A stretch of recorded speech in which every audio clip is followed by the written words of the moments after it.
श्री सच्चिदानंद सद्गुरु साईनाथ महाराज की जय। जय गुरुदेव दत्त साईनाथ महाराज की जय।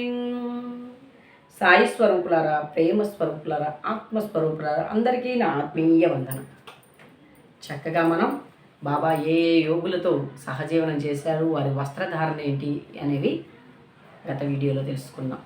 ప్రస్తుతం బాబా ఇప్పుడు గురుస్థానంగా పిలువబడుతున్నటువంటి షిరిడీలో ఆ గురుస్థానం ఎలా రూపుదిద్దుకుంది, ఎవరి ప్రేరణ వలన రూపుదిద్దుకుంది అనేటువంటి విషయాన్ని మనం గమనించుకున్నట్లయితే ఈ పాదుకుల వృత్తాంతం అనేటువంటి అంశంలో బాయి కృష్ణాజీ ఆలీ బాక్కర్ అనేటువంటి అక్కలకోట మహారాజ్ శిష్యుడు ఒకసారి ఇలా వెళ్తూ బాబాను దర్శనం చేసుకున్నాడు.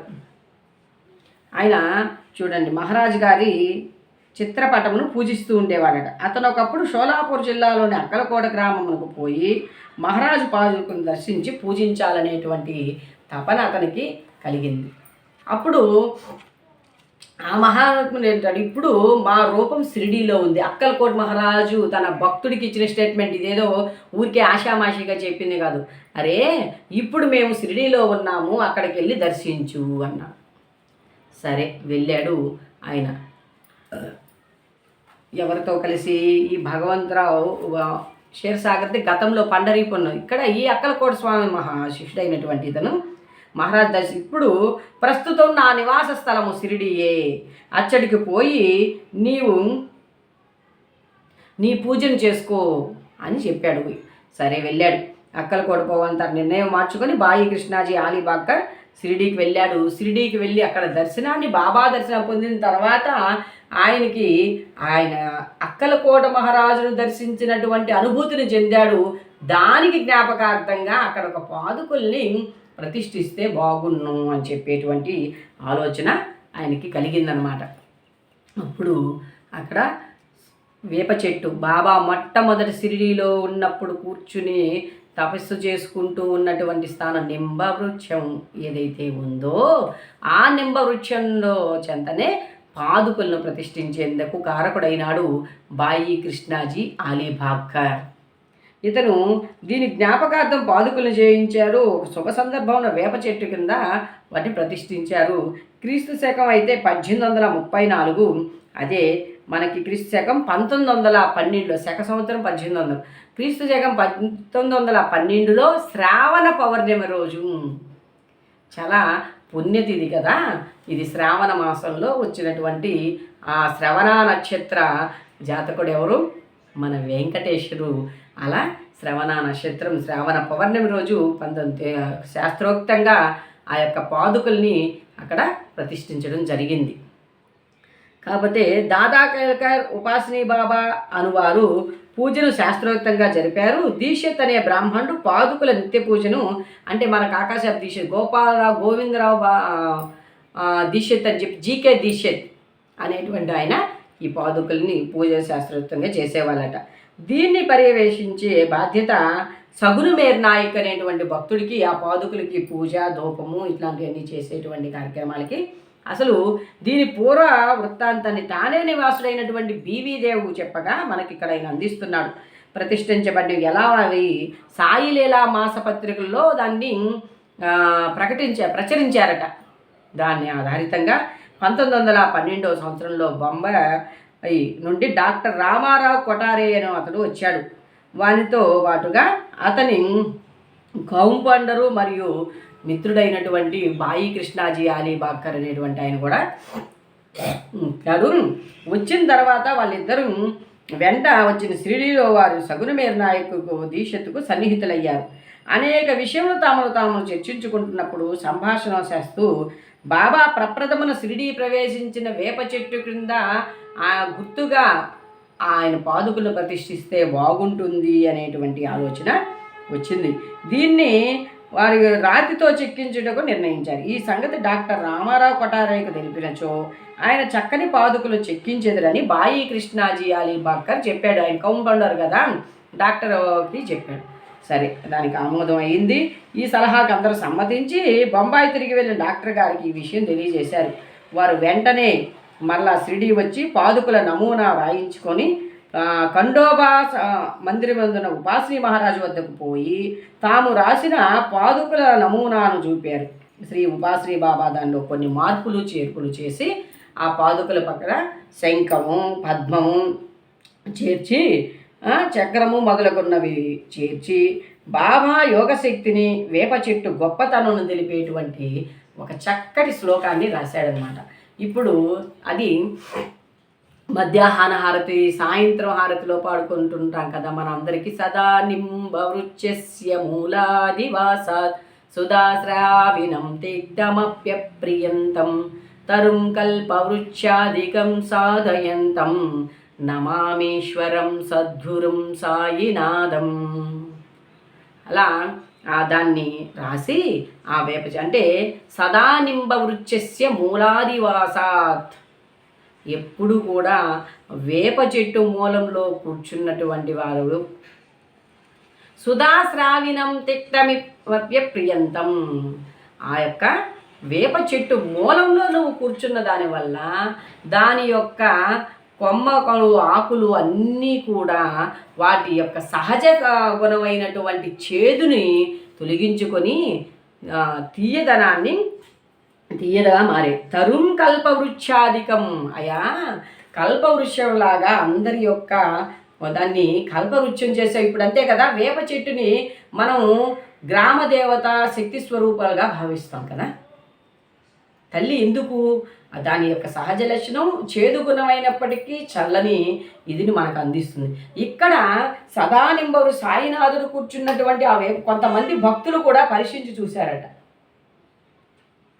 సందేహంతో తిన్న వారికి మాత్రం చేదుగా, విశ్వాసంతో తిన్న వారికి తీయగా, ఒక కొమ్మంతా కూడా తీయని ఇదిని ఇచ్చేదట. అంటే భగవంతుడిని కానీ మన హృదయ స్థానంలో కానీ కూర్చోగలిగితే, ఆయన్ని ఆశీనులు చేసుకోగలిగితే, మన దేహమే ఒక వేపవృక్షం అనుకుంటే ఆ దేహానికి మూలమైంది హృదయ స్థానం. ఆ హృదయ స్థానంలో భగవంతుని కానీ ఉంచుకోగలిగితే మనలో ఉన్న మనం ఏదైతే ఉన్నామో అవగుణాలుగా భాషిస్తూ ఉన్నాం కదా, అరిషడ్వర్గాలని, త్రిగుణాలలో రజతమ సత్వగుణ ఉన్నాయి, 3 గుణాలు ఉంటే తమో గుణం రజోగుణం ఇట్లాంటివన్నీ ఉన్నాయి కదా. ఇవన్నీ కూడా తొలగి మానవుడే మహనీయుడు అనేలాగా ఎదిగేందుకు కావలసినటువంటి సద్గుణాలు పెరుగుతూ వస్తాయి. ఎప్పుడు? నీ ఇష్ట దైవాన్ని నీ హృదయంలో ఆసీనుడు చేసుకున్నప్పుడు. అందుకే అంటున్నాం, అయ్యా ఆ వేప చెట్టు యొక్క చేదుని, ఆ చేదు స్వభావాన్ని తొలగించి తీయని సహజత్వాన్ని ఎలా ఇచ్చావో అలా మాలో ఉన్నటువంటి ఈ దుర్గుణాలన్నింటినీ తొలగించి దివ్యమైనటువంటి సాధకులుగా మమ్మల్ని ముందుకు నడిపించు. అది ఇప్పుడు అందరికీ కల్పవృక్షం అయిపోయింది. సాయినాథుని పాదుకలు అక్కడ ఉన్నాయి, ఆయన దాన్ని ఆశ్రయిస్తున్నాం. కల్పవృక్షము అంటే మన కోరిన కోరికలను తీర్చేది. కానీ గురు సార్వభౌముడు కల్పవృక్షం కంటే కూడా అధికుడు. నీకు ఏది శ్రేయస్కరమో అదే ఇస్తాడనమాట. అలా ఉపాసిని మహారాజు రాసినటువంటి చాలా మహిమా స్తోత్రము అంటారు దీన్ని. హారతిలో చక్కగా తర్వాత కూడా సదాకల్ప వృక్షస్య తస్యాది మూలే భవద్భావ బుద్ధ్యా సపర్యాది సేవాం నృణాంకుర్వుతాం భుక్తి ముక్తి ప్రదంతం నమామేశ్వరం సద్గురుం సాయినాథం. ఇలా సాగుతూ వస్తుందన్నమాట ఆ మహిమా స్తోత్రం. ఇక్కడ నమామీశ్వరం అన్నాడు. ఈశ్వరుడు అంటే ఒక భగవత్ స్వరూపమే ఈశ్వరత్వము. పంచభూతాలే తానై నిలిచినటువంటి భగవంతుని యొక్క స్వరూపమే ఈశ్వరత్వము. కాబట్టి నమామీశ్వరం సద్గురుం సాయినాథం అంటూ ఆయన కీర్తిస్తూ రాశారు. ఇంకా ఉపాసనీ సలహా మేరకు పాదుకలు బొంబాయిలో చేయించి కౌంపౌండర్ దాన్ని షిరిడీ పంపించారు. శ్రావణ పౌర్ణమి రోజు చక్కగా దాన్ని ప్రతిష్టాపన చేశారు. 11 గంటలకి గోవింద దీక్షిత్ అనేటువంటి జీకే దీక్ష తన శిరస్సు పైన ఉంచుకొని ఆ ద్వారకామాయి నుంచి ఉత్సవంగా పాదుకల్ని తీసుకొచ్చి గురుస్థానంలో మనమందరం ఆ పాదుకలు ప్రతిష్ఠించిన తర్వాత అది గురుస్థానం. అంటే తన గురువు యొక్క నివసించినటువంటి స్థానం ఏదైతే ఉందో దాన్ని గురుస్థానంగా పిలుచుకుంటూ నేడు మనం అందరం కూడా అక్కడికి వెళ్తూ ఉన్నాము. ఇది అప్పట్లో మొత్తం 100 రూపాయలు ఖర్చు అయిందట. దాంట్లో 75 రూపాయలు చందాల ద్వారా వసూలు చేశారు. మిగతా జీకే దీక్షిత్ ఈ పాదుకులకు పూజ చేశాడు 5 సంవత్సరాలు. మొదటి 75 రూపాయలు చందాల ద్వారా వసూలు చేసింది. మొదటి 5 సంవత్సరాలు జీకే దీక్షిత్ ఈ పాదుకులు పూజ చేసి, తర్వాత లక్ష్మణ కచేశ్వర్ జాకడే అనేటువంటి ఒక బ్రాహ్మణ పూజారి, ఈయనే